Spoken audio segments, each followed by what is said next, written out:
केरवा के पतावा पे न्योता पे ठवानी न्योता करीना स्वीकार जी।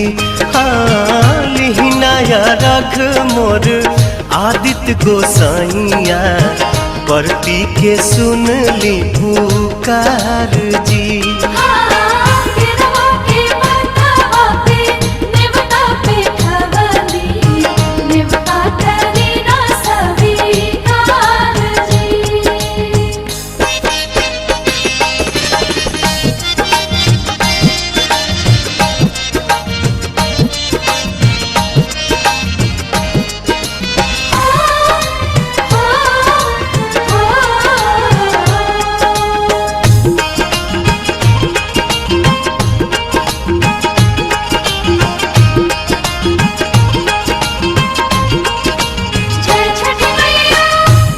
हम अरघ दुनो बेरा आदित्य तोहे सझिया फजीरे।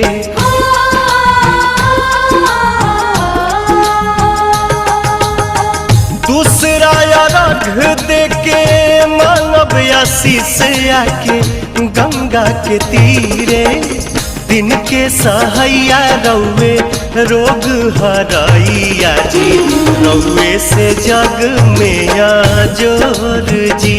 हाँ केरवा के पतावा पे न्योता पे ठवानी न्योता करीना स्वीकार जी।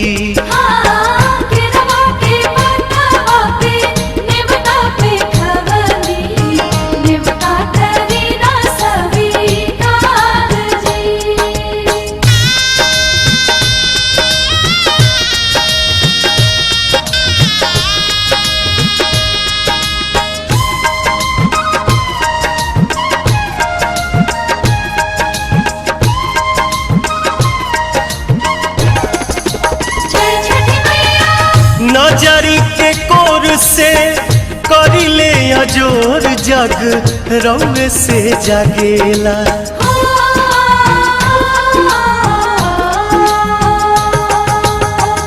रौवे से रात होला रौवे से दिन काल चक्र चलेला। हर साल करब बरत आई छठी घटिया हमनी पकड़ब उपकार जी। हाँ लिहिनाया रघ मोर आदित्य गोसाइया परती के सुन ली पुकार जी।